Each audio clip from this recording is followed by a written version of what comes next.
Jacob and the Mandrakes by J. G. Frazer, Fellow of the Academy, read January 31st, 1917. On a day in May when the reapers were busy among the wheat, the child Reuben had followed them into the fields, and straying along the hillside, he observed growing on the ground a plant which attracted his attention both by its appearance and its smell. Its great broad leaves, like those of a primrose, but more than twice as large, lay flat on the earth and radiated from a center, where grew a round yellow fruit about the size of a large plum. The plant emitted a peculiar but not unpleasant odor, which had guided the child to the spot. He plucked the fruit and tasted it, and finding it juicy and sweet, he gathered his lapful of the yellow berries and carried them home to his mother Leah.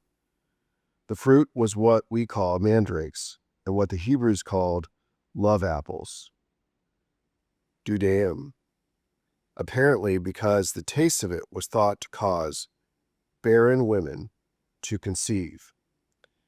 Now when Rachel saw the love apples that the boy Reuben had brought home, the sight of them stirred in her a longing to be, like her sister Leah, the happy mother of children.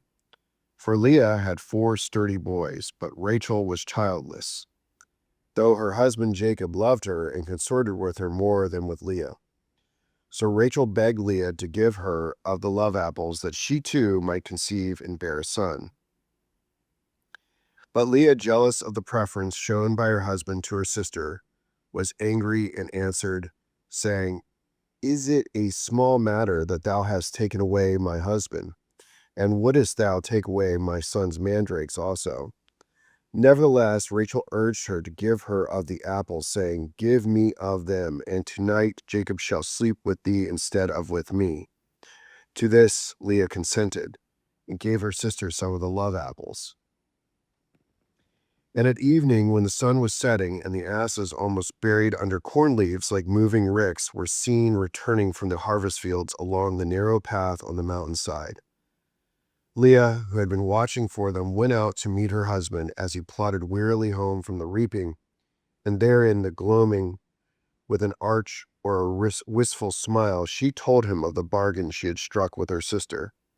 So he turned into her that night, and she conceived and bare Jacob a 5th son. But Rachel ate of the mandrakes which her sister had given her, and having eaten of them, she also conceived and bare a son, and she called his name Joseph. Such appears to have been the original Hebrew tradition as to the birth of Joseph. His mother got him by eating of a mandrake, but the pious editor of Genesis, shocked at the intrusion of this crude, boorish superstition into the patriarchal narrative, drew his pen through the unedifying part of the story which traced Rachel's first pregnancy to the eating of the yellow berries, replacing it by the decorous phrase, "God remembered Rachel, and God hearkened to her and opened her womb." Nevertheless, though, the curious piece of folklore was struck out of the text of Genesis some thousands of years ago, the popular belief in the magical virtue of the mandrake to ensure conception was by no means thereby eradicated, for it has survived among the natives of Palestine to the present time. When Henry Madrell visited the high priests of the Samaritans at Nablus, the ancient Shechem, in 1697, he inquired into the story of Rachel and the mandrakes. "I demanded of him," he says, "what sort of plant or fruit the dudaim, or, as we translate it, mandrakes, were, which Leah gave to Rachel for the purchase of her husband's embraces. He said they were plants of a large leaf, bearing a certain sort of fruit, in shape resembling an apple, growing ripe in harvest, but of an ill savor, and not wholesome. But the virtue of them was to help conception, being laid under the genial bed, that the women were often wont to apply it at this day out of an opinion of its prolific virtue. Of these plants I saw several afterwards in the way to Jerusalem, and if they were so common in Mesopotamia as we saw them hereabout, one must either conclude that these could not be the true mandrakes, dudaim, or else it would puzzle a good critic to give a reason why Rachel should purchase such vulgar things at so beloved and contested a price. And again, the late Canon Tristram, one of our principal authorities on the natural history of Palestine, tells us that the mandrake is universally distributed in all parts of Palestine, and its fruit is much valued by the natives, who still hold to the belief, as old as the time of Rachel, that when eaten it ensures conception. It is a very striking looking plant, and at once attracts attention from the size of its leaves and the unusual appearance of its blossom. We found it in flower at Christmas in warm situations and gathered the fruit in April and May. Wheat harvest is, therefore, the period of its ripening generally. The blossom of the plant are cup-shaped and of a rich purple hue. We can now understand why, in the exquisite picture of love and springtime, in the Song of Songs, the lover should blend the smell of the mandrakes with the budding of the vines and the flowering of the pomegranates, to lure his beloved out with him at morning into the vernal fields. The ancient Greeks, in like manner, ascribed to the mandrake the power of exciting the passion of love, and perhaps, though this is not directly stated, of promoting conception in women. But for this purpose they used not the fruit, but the root of the plant, which they steeped in wine or vinegar. And because the root was thus used in love charms, they called the mandrake the plant of Circe, after the famous sorceress who turned men into swine through a magic draught. Indeed, so well recognized was the association of the plant with the mysteries of love that the great goddess of love herself, Aphrodite, was known by the title of Mandragoritis. Let me say it again. Mandragoritis, or she of the Mandragora. Special precautions were thought by the Greeks to be necessary at cutting or digging up the wizard plant. To secure the first specimen, you should trace a circle thrice around the mandrake with a sword. Then cut it while you faced westward, and to get a second, you were recommended to dance round it, talking of love matters all the time. As an additional precaution, you are advised to keep to windward in digging up the root, no doubt, lest the stench should knock you down, for some people found the smell of the mandrake very unpleasant. The amatory properties of the plant are still an article of popular belief in Greece, for in Attica young men carry pieces of mandrake about with them in satchels as love charms. The same superstition long survived in Italy, for Machiavelli's comedy Mandragola turns on the power which the mandrake was supposed to possess of rendering barren women fruitful. Nor were such notions confined to the south of Europe. In the 17th century, the English herbalist John Gerard wrote that great and strange effects are supposed to be in the mandrakes to cause women to be fruitful and to bear children, if they shall but carry the same near unto their bodies. Indeed, the Jews still believe in the power of the mandrake to induce fertility, and in America they import roots of it from the East for that purpose. Here in Chicago, we are told, is a man of wealth and influence among the Orthodox Jews. He mourns the fact that no child perpetuates his line. He has been interested in the return of the Jews to Palestine and has given largely to the cause. The Jews of Jerusalem, knowing of his family's sorrow and appreciative of his sympathy, sent him a mandrake with their best wishes. At first, this merely indicated to me that the mandrake superstitions still live in Syria, a fact already well known. But questioning soon showed that mandrakes imported from the Orient are still in demand here among Orthodox Jews. They are rarely sold for less than $4, and one young man whose wife is barren recently paid $10 for a specimen. They are still thought to be male and female. They are used remedially, a bit being scraped into water and taken internally. They are valued talismans, and they ensure fertility to barren women.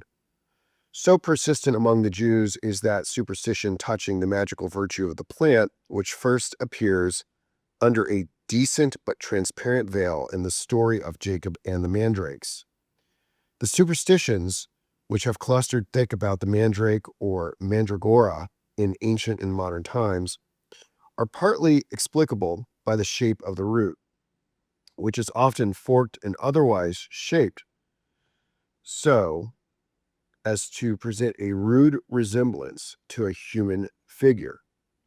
Hence, the Pythagoreans, whose so-called philosophy was to a great extent simply folklore, called the mandrake the anthropomorphic or man-like plant, and Columella speaks of it as semi-human. The Arabs call it the face of an idol, or the man plant, on account of the strong resemblance of the root to the human form. An old writer tells us that the mandrake was fashioned out of the same earth whereof God created Adam, and that its likeness to a man is a wile of the devil, which distinguishes it above all other plants.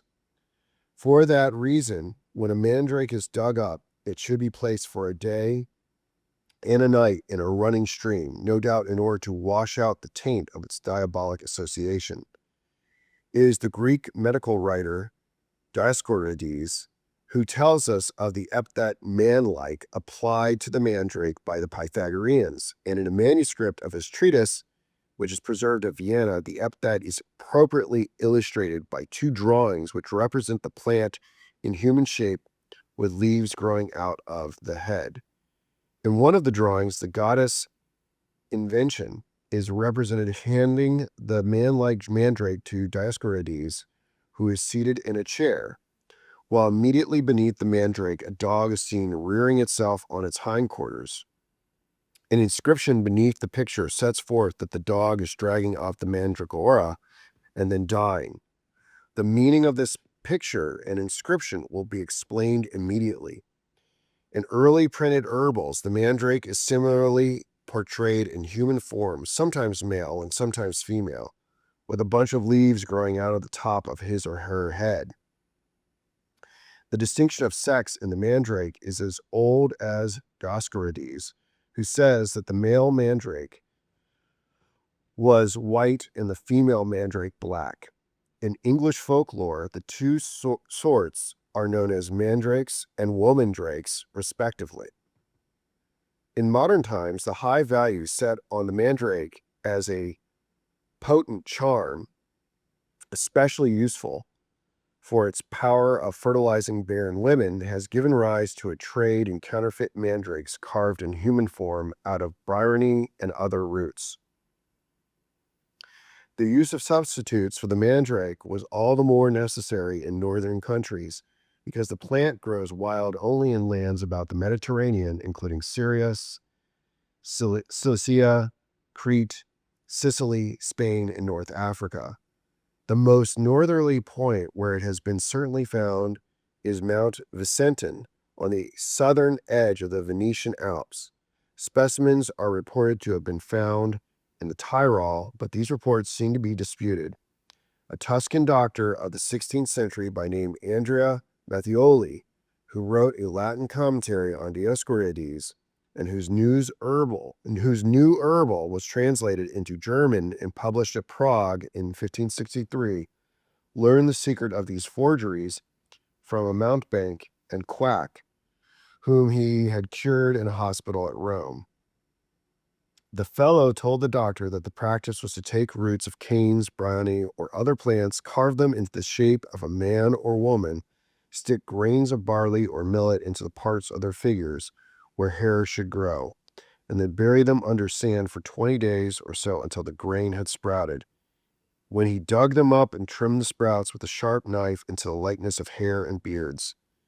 These false mandrakes he then palmed off on childless women, some of whom gave him as much as 5, 20, or even 30 gold pieces for a single figurine, fondly expecting by its means to become the joyful mothers of children. Bacon was acquainted with such magical effigies, though it does not appear that he suspected the mode in which art assisted nature to invest them with a rich growth of beard. He says some plants there are, but rare, that have a mossy or downy root, and likewise that have a number of threads like beards, as mandrakes, whereof witches and impostors make an ugly image, giving it the form of a face at the top of the root, and leave those strings to make a broad beard down to the foot. John Parkinson, herbalist to Charles I, writes that those idle forms of the mandrakes and womandrakes, as they are foolishly so called, which have been exposed to public view both in ours and other lands and countries, are utterly deceitful, being the work of cunning knaves only to get money by their forgery.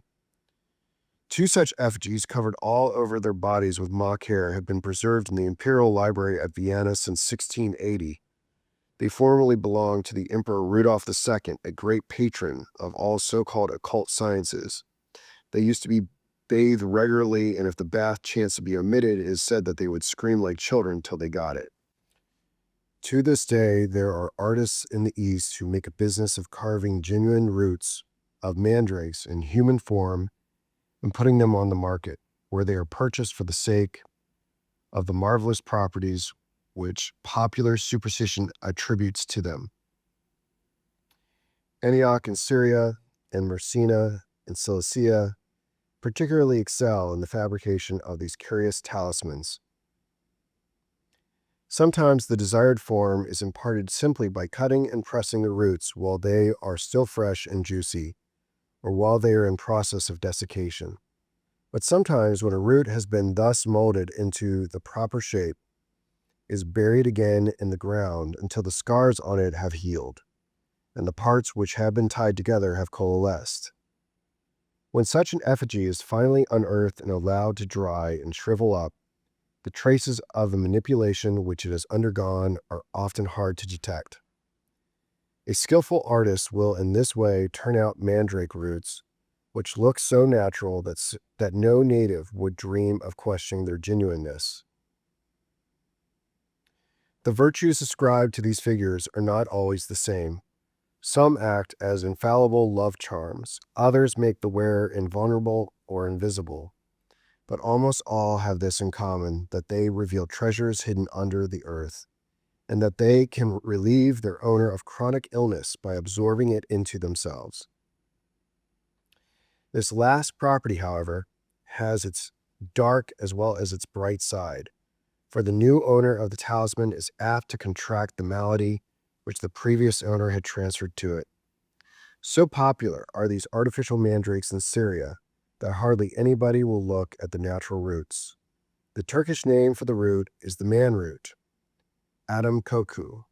The Arabic name is the servant of health, Abdul Salam.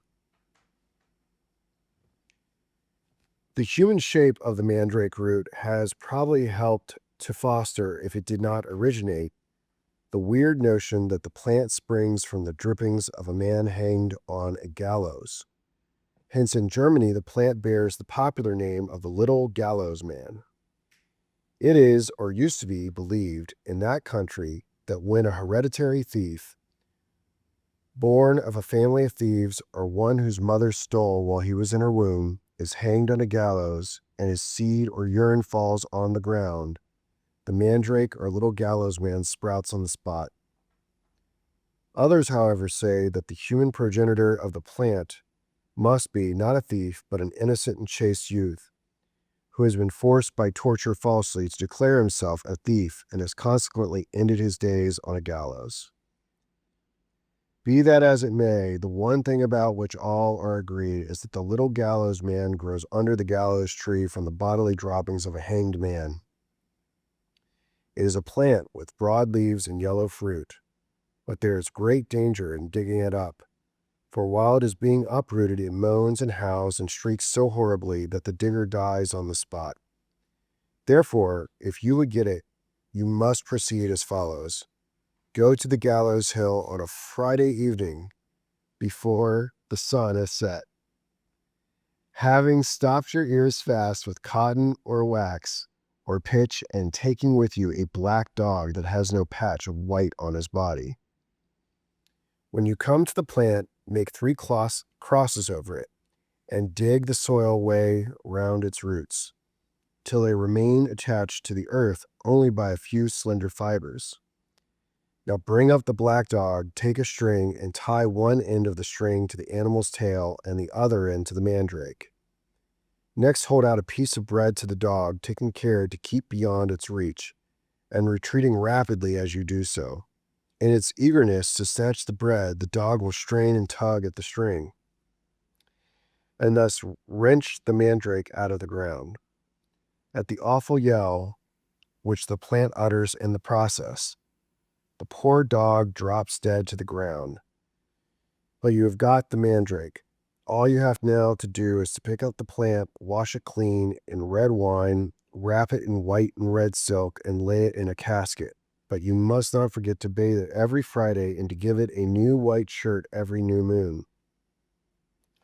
If you only observe these precautions, the mandrake will answer any question you like to put to it concerning all future and secret matters. Henceforth, you will have no enemies, you can never be poor, and if you had no children before, you will have your quiver full of them afterwards. Would you be rich? All you need to do is to lay a piece of money beside the mandrake overnight. Next morning, you will find the coin doubled. But if you keep the little gallows man long in your service, you must not overwork him, otherwise he will grow stale and might even die. You may safely go the length of half a thaler every night, and you must not exceed a ducat. And even that a prudent man will not lay down every night, but only now and then. When the owner of the little gallows man dies, the precious heirloom passes not to his eldest, but to his youngest son, who must, in return, place a piece of bread and a coin in his father's coffin, to be buried with him in the grave. Should the youngest son die in his father's lifetime, the mandrake goes to the eldest son, but the youngest son must be buried with bread and money in the grave, just as if he had owned the mystic plant. Some think that the proper time for grubbing up the wondrous root is at dead of night on Midsummer's Eve, the witching hour when the year is on the turn and many plants are invested with mystic but evanescent virtues. Thus, in German folklore, the mandrake root is treated as a familiar spirit who brings treasures both of wisdom and of wealth to his fortunate owner. This mystical aspect of the plant is expressed by its ordinary German name of Alron, which, derived from a word identical with our word rune, means the all-wise one, with the connotation of witch or wizard. In some parts of North Germany, the name Alron is applied to a helpful elf or goblin. Hence, of a rich man they will say that he possesses such an elf, and of a lucky gamester that he has one of them in his pocket. A woman in Nordmoor has been heard to say that the goblin is a little man about a foot high, who must be kept in a cupboard and fed on milk and biscuit. On that diet he grows so strong that he can bring a whole wagon load of rye in his mouth to his owner. Dr. Faust and all wizards and witches were supposed to possess such a familiar spirit. Hence, in trials for witchcraft, the Inquisition used to inquire whether the alleged culprit owned a familiar of this sort, and many a woman is said to have been burnt as a witch because she kept a puppet carved out of a root, Aurunken, and laid it under her pillow at night to dream upon. In 1603, the wife of Moore was hanged as a witch at Romorantin, near Orleans, because she kept and daily fed a mandrake goblin in the likeness of a female ape. One of the articles of accusation against Joan of Arc was that the said Joanna was wont to carry a mandrake in her bosom, hoping by means of it to enjoy prosperity and riches and temporal things, alleging that the said mandrake had such a power and effect. This accusation the maid utterly denied. Being asked what she did with her mandrake, she replied that she never had one, but she had heard say there was one near her town, though she had never seen it. Moreover, she had heard that a mandrake is a dangerous thing and difficult to keep. She did not know what it was used for. Questioned further about it, the particular mandrake which she admitted to have heard about, she answered that she had been told it was in the ground under a hazel tree, but the exact spot she did not know. Interrogated as to the use to which a mandrake is put, she replied that she had heard that it causes money to come, but she did not believe it, and the voices that spoke to her had never said anything to her on the subject. These quaint superstitions touching the mandrake, or any plant which served as a substitute for it, appear to have been widely distributed over Europe. In many parts of Wales, the black bryony, with its dark green and glossy leaves and brilliant red berries, which clings to trees and shrubs and has no tendrils, was known as the mysterious and uncanny mandrake. The leaves and fruit were called chernel food, and formerly it was supposed only to grow beside the gallows tree or near crossroads. Witches gathered the leaves and flowers and uprooted the plant for magical purposes. When uprooted, it shrieked and groaned like a sensible human being, and its agony was dreadful to hear. From its stalk a sweat-like blood oozed, and with each drop a faint scream was heard. There was an old saying that people who uprooted the mandrake would die within a year. They would die groaning as the mandrake died, or approach their death raving or uttering penitent prayers for having uprooted the unholy plant. Witches kept the mandrake and were said to sell portions of it to people who wanted to find out secrets, to wives who desired offspring, and to people who wished for wisdom. The English herbalist John Gerard mentions only to ridicule as old wives' fables the belief that the plant grew under a gallows from the drippings of a corpse, that it shrieked when it was torn from the earth, and that it should be extracted by being tied to a dog. Shakespeare was clearly familiar with the fantastic story, for he speaks of shrieks like mandrakes torn out of the earth, that living mortals hearing them run mad, and again, would curses kill as doth the mandrake's groan.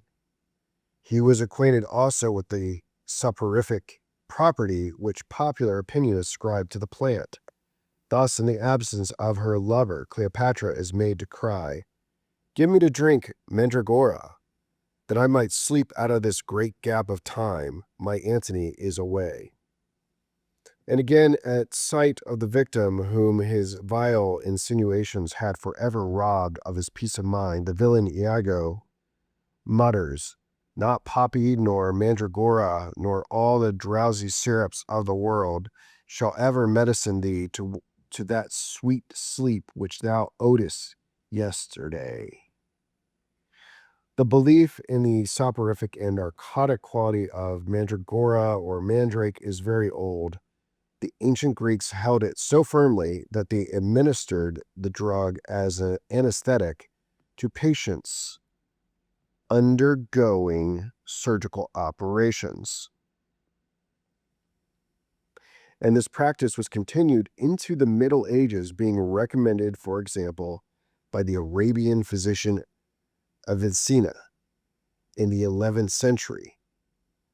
Allusions to the drowsy effect of the plant are not uncommon in Greek writers. Xenophon represents Socrates as saying that wine lulls care to sleep as mandragora lulls men's bodies. Plato compares the philosopher among common men to the master of a ship whom his crew have reduced to a state of torpor by wine or mandragora. Inveighing against Philip of Macedon and attempting to rouse his countrymen to a sense of their danger, Demosthenes declared that they were as lethargic as men who had drunk mandragora or some other soporific. Aristotle includes mandragora with poppies and darnel among the things that induce slumber and heaviness. The Carthaginian general Maharbal is said to have captured or slain a host of rebels whom he had contrived to drug with a mixture of mandragora and wine. And Caesar is reported to have overcome by a similar stratagem the Cilician pirates by whom he had been captured. Lucian describes the city of sleep surrounded by a wood in which the trees were tall poppies and mandragoras with a multitude of bats perched on the boughs. The notion that the mandrake, if properly treated, was an inexhaustible source of wealth to its lucky owner must doubtless have greatly contributed to enhance the popularity of the plant with that indolent and credulous portion of mankind who are always on the lookout for shorter cuts to riches than the tedious and roundabout road of honest industry. In this capacity, the mandrake appears to have appealed strongly to the saving and thrifty disposition of the French peasantry. The Journal of a Citizen of Paris, written in the 15th century, speaks of this superstition. At that time, says the anonymous author, Brother Richard, a Franciscan, caused to be burned certain medagfores, mandragoras, mandrakes, which many foolish people kept, and had such faith in that rubbish as to believe firmly for a truth that so long as they had it, they should never be poor, provided that it was wrapped up in fine cloth of silk or linen. This superstition lasted into the 18th century. There has long prevailed in France, says Saint Pallier, an almost general superstition concerning mandragora. A relic of it still lingers among the peasants. One day, when I asked a peasant why he gathered mistletoe, he said that at the foot of the oaks which bore mistletoe there was a hand of glory, main de gloire, that is, in their language, mandragora, that it was as deep in the earth as the mistletoe was high on the tree, that it was a sort of mole, that he who found it was obliged to give it food, whether bread or meat or anything else, and that what he had given it he must give it every day and in the same quantity, otherwise it would kill those who failed to do so. 2 men of his country, whom he named to me, had perished in that way, but to make up for it, the hand of glory gave back twofold next day what anyone had given it the day before.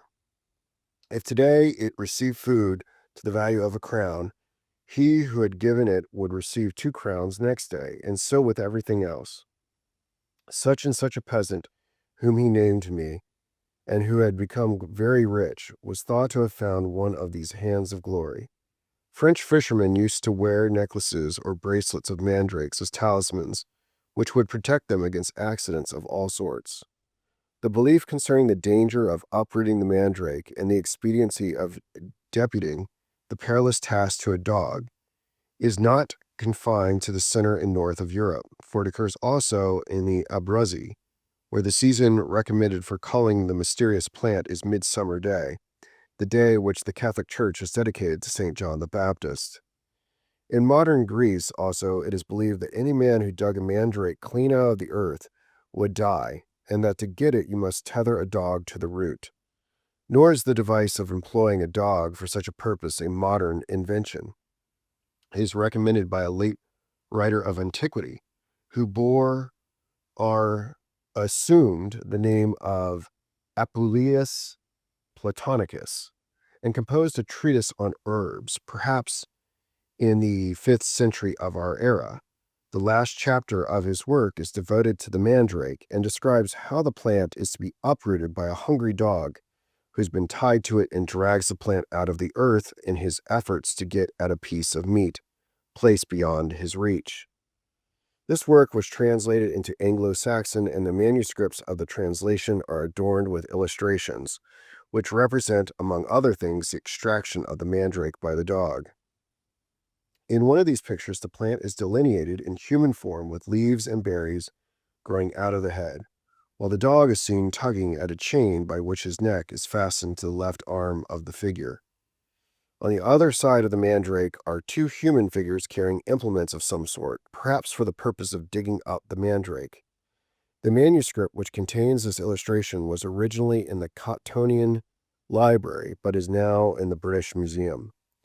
Though sadly damaged by fire, it must once have been a splendid volume, beautifully written and decorated with a large number of colored figures of plants and animals. In another Anglo-Saxon manuscript of Apuleius, the mandrake is represented with a human trunk and limbs, but with vegetable extremities, the human head being replaced by a bunch of leaves and the hands and feet by branching roots. The dog is seen fastened by his tail to the roots, which stand for the left hand of the mandrake. But the use of a dog to uproot a plant, which it would be fatal for a man to extract, can be traced still further back than the 5th century of our era. In the 2nd century AD, the Roman writer Aelian, author of a gossipy work in Greek on the nature of animals, gave a similar account of the way to obtain a certain plant which he calls aglaophotis, or bright shining, because it was said to shine like a star or like fire by night, but to be hardly visible or at least hardly distinguishable from surrounding plants by the light of day.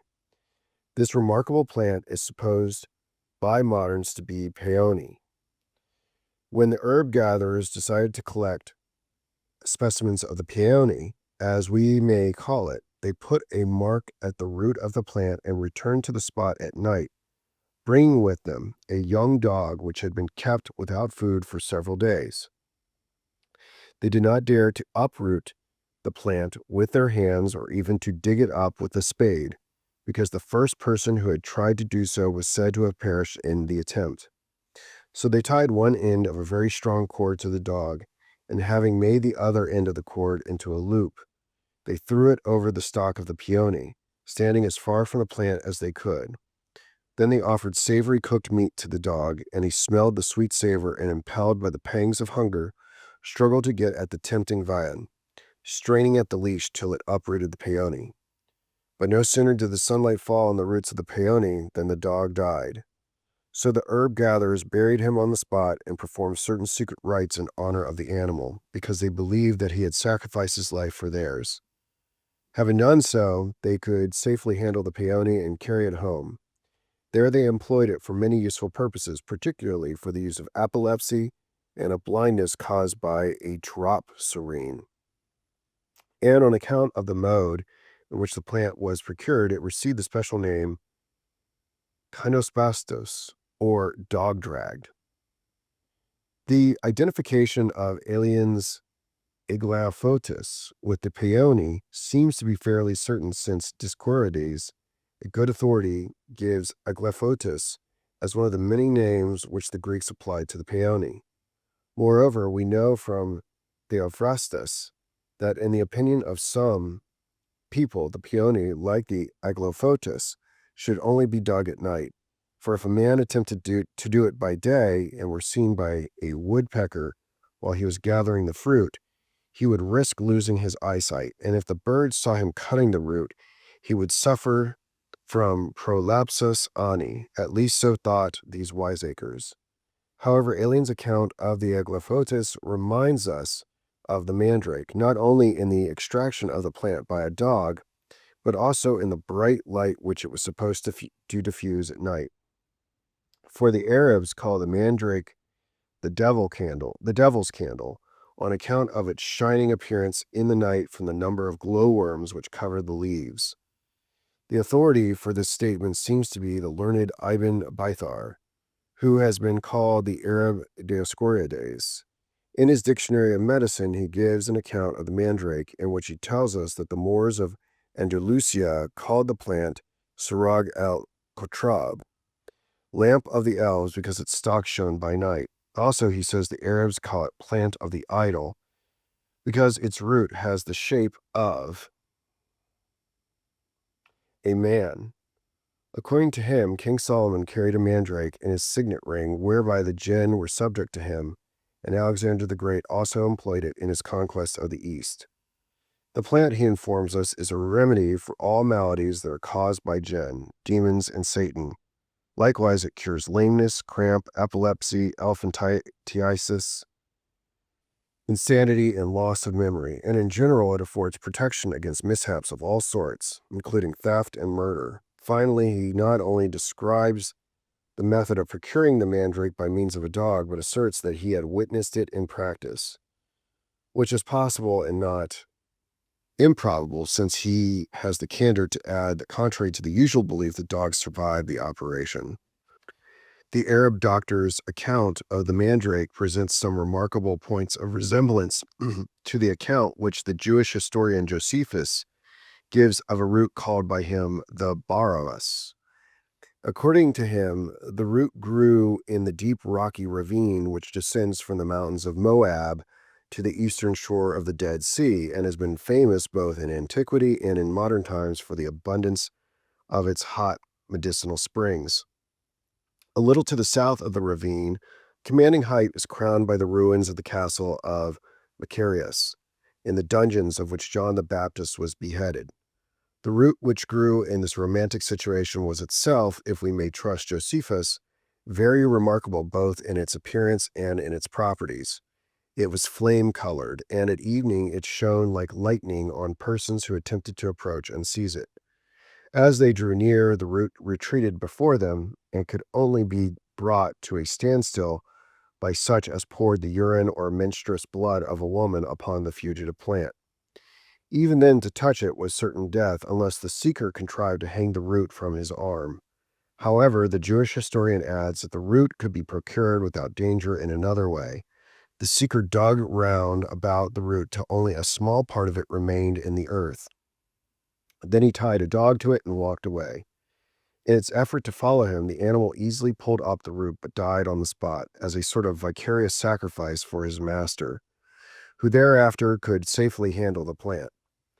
The value of the root thus procured at so much risk, adds Josephus, consists solely in its power of expelling the so-called demons or spirits of bad men which insinuate themselves into the bodies of the living, and kill such as do not receive timely assistance.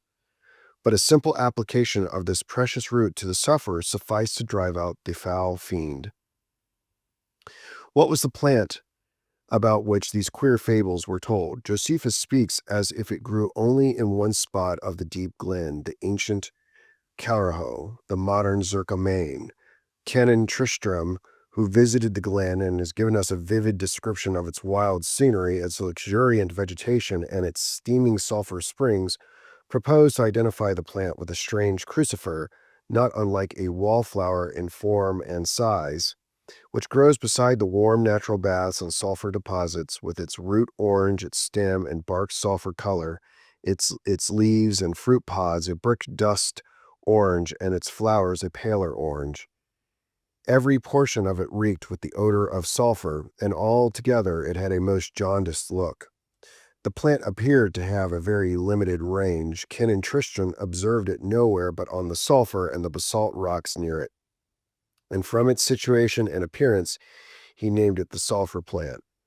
The yellow and orange hue of this remarkable plant would answer well to Josephus's description of its flame-like appearance, and the apparent limitation of its range to a small area in the glen also tallies with the account of the Jewish historian, which seems to imply that the baras, as he calls it, grew only at one place in the ravine. It has been plausibly proposed to derive the name baras from the Hebrew ba'ar, to burn. The etymology would harmonize with the flame-like color of the plant and with the light which it was believed to emit at evening. On the other hand, the account which Josephus gives of the baras agrees so closely in several respects with Ibn Bathar's account of the mandrake that it is tempting to identify the two plants. For both of them were said to shine by night, both possessed the power of expelling demons, and both were uprooted by a dog. But if the baras was the mandrake, it is difficult to understand why Josephus should not have called the plant by its ordinary name, with which he was certainly acquainted, since in the story of Jacob and the mandrakes, he renders the Hebrew dudaim by the Greek, meaning apples of the mandrake. Moreover, the mandrake, as a common plant in Palestine, must have been familiar to him. How then could he assign it a particular habitat in a single ravine and tell such strange stories about it? For these reasons, we can hardly suppose that Josephus himself identified the baras with the mandrake, though it is possible that in Palestine, as elsewhere, popular superstition had woven round the humble plant a web of fable which disguised its true nature beyond recognition. It must probably remain an open question whether the writer in Genesis, who has bequeathed to us the story of Jacob and the mandrakes, was or was not acquainted with the more grotesque fables which have certainly clustered round the plant in later ages. All that we can with tolerable certainty affirm is that he knew and accepted the popular belief as to the fertilizing virtue of the fruit of the mandrake, and that he ascribed the birth of Joseph directly to the eating of a mandrake by his mother Rachel. A later editor, offended at so crude a relic of rustic superstition, carefully erased the incident from the narrative, leaving us with the picturesque but pointless story of Jacob and the mandrakes, according to which Rachel gave up her husband to her sister, without receiving any return except the handful or lapful of common yellow berries, which nephew Reuben had brought back to his mother that May evening from his ramble in the fields. Yet with regard to the gathering as well as the medicinal effect of the mandrake, we may suspect that the writer of the story in Genesis was acquainted with another tradition which either he or his editor judged it better to suppress. At least this is suggested by a later Jewish version of the same story which relates how Reuben obtained the mandrakes. In this account, it is said that Reuben, tending his father's ass during harvest, tethered the animal to a root of mandrake and went his way. On returning to the spot, he found the mandrake torn out of the ground and the ass lying dead beside it. In struggling to break loose, the animal had uprooted the plant, which the writer tells us has a peculiar quality. Whoever tears it up must die, and it was the time of harvest when anyone free to take a plant from the field, and as the mandrake is, moreover, a plant which is the owner of a field esteems lightly. Reuben carried it home. Being a good son, he did not keep it for himself, but gave it to his mother Leah. The rest of the story does not differ substantially from the narrative of Genesis. Now, in this later Jewish version of the story, the ass, accidentally tied to the root of the mandrake, serves the same purpose as the dog purposely tied to the root in modern folklore. In both cases, the animal extracts the root at the sacrifice of its own life and thereby enables a human being to obtain the valuable but dangerous plant with impunity. Can the writer in Genesis, to whom we owe the story of Jacob and the mandrakes, have been acquainted with this episode of the extraction of the root by the ass? It seems not impossible that he may have known and even related it, and that the incident may afterwards have been omitted as a vulgar superstition by the same hand which for the same reason struck out the reference to the fertilizing virtue of the mandrake, and it's the part which the plant was said to have played in the conception and birth of Joseph. For a comparison of early Hebrew traditions with their Babylonian counterparts enables us to appreciate how carefully the authors or editors of Genesis have pruned away the grotesque and extravagant elements of legend and myth, how skillfully they have uprooted the weeds and left the flowers in the garden of literature, how deftly they have refined away the dross and kept the pure gold in the casket of history. In their handiwork, we can trace the same fine literary instinct which has similarly purified the Homeric poems from many gross and absurd superstitions, which, though they bear plain marks of an antiquity far greater than that of Homer, are known to us only through writings of much later ages. And in both cases, the fine literary instinct rests on and presupposes a fine moral instinct which chooses the good and rejects the evil, and fusing the chosen elements in the crucible of imagination, molds them into an immortal feature of loveliness and perfection. Whether the incident of the ass in the later Jewish story of Jacob and the mandrakes is original or not, it helps us to understand the function of the dog in the common version of the mandrake superstition. The plant, we are told, has a peculiar quality in virtue of which it kills whoever tears up its root. It is charged, as it were, with an electricity which will prove fatal to whoever meddles with it, but which, once discharged, leaves the plant safe for anybody to handle. Hence, a prudent man who desires to procure the valuable root harnesses an animal to it. The poor animal receives the shock and perishes, while the man profits by its death to get possession of the root at his leisure. So far as it appears, therefore, the agent employed to uproot the mandrake might be any animal. An ass would serve the turn quite as well as a dog. All that is required is a living medium to bear the brunt of the fatal contact, and so render the plant innocuous. This view is confirmed by a parallel Armenian superstition as to the gathering of Bryonia alba, which is the favorite substitute for the mandrake in countries where the mandrake does not grow. Oddly enough, in Armenia, Bryony is popularly regarded as the king of plants. It is deemed to be not only animated but manlike. Its roots and berries are used to form a wishing rod or magic wand which confers wisdom and power over men and wild beasts. Also, they heal various kinds of sickness and drive away evil spirits.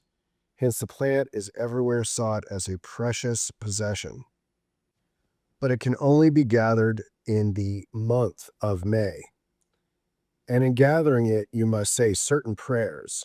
Further, in order to disarm or avert the wrath of the bryony at being uprooted, you are advised to tether a kid or a cock to it in order that the plant may vent its rage on the innocent animal or fowl instead of on you. We're not told that the creature actually uproots the bryony and perishes in so doing, but on the analogy of the mandrake, we may infer that such is the popular practice and the popular belief. In this Arminian superstition, the bryony is plainly described as an animated and man-like creature who resents being uprooted and wreaks his anger on the person or animal that does him violence. The same is no doubt true of the mandrake, since it is commonly believed to be shaped like a man, to shriek like a man, sometimes like a man, to be bathed, fed, and clothed. On this view, the danger of uprooting the mandrake springs simply from the human passion of the plant, and this conception is probably more primitive than that of an impersonal force pervading its fibers and discharging itself, like electricity, with fatal effect on meddlesome intruders. And just as any animal apparently may serve to uproot a mandrake, so a dog may seemingly serve to uproot any other valuable but dangerous plant of which a man desires to obtain possession. We have seen that in ancient Greek folklore, a dog was employed to extract the aglyphotis or peony. Similarly, modern gypsies of Transylvania set a black dog to uproot a kind of orchid to which they give the name of the boy plant, caringro, and to which they ascribe the power of promoting conception in women. They begin by scraping away the earth about the root with a knife which has never been used before.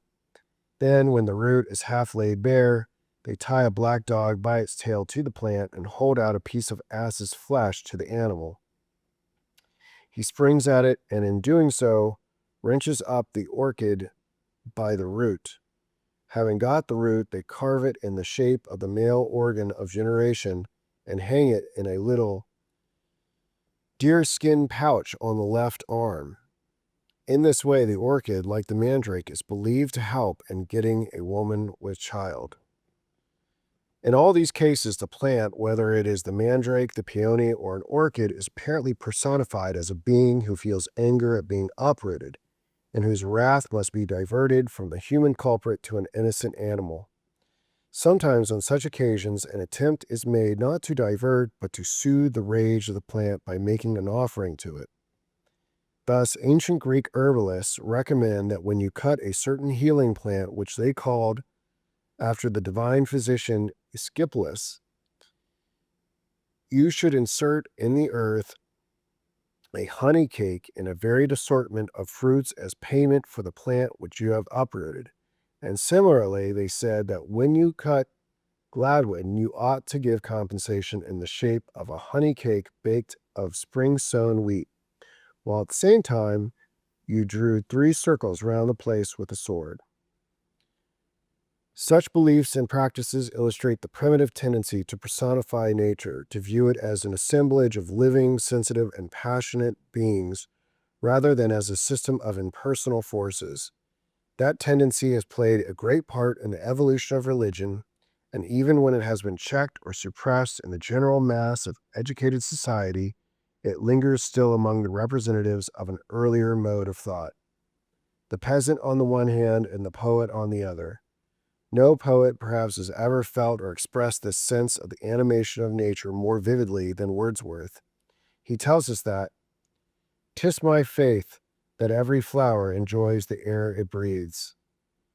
And with the pain which the mandrake was supposed to feel at being uprooted, we may compare the pang which Wordsworth seems instinctively to have ascribed to the hazel trees ruthlessly stripped by him of their boughs one autumn day, when as a boy he had gone out nutting in the woods. Then up I rose, and dragged to earth both branch and bough, with crash and merciless ravage, and the shady nook, of hazels, and the green and mossy bower, deformed and sullied, patiently gave up their quiet being, and unless I now confound my present feelings with the past, even then, when from the bower I turned away, exulting, rich beyond the wealth of kings, I felt a sense of pain when I beheld the silent trees and the intruding sky. Then, dearest maiden, move along these shades, in gentleness of heart, with gentle hand, touch, for there is a spirit in the woods.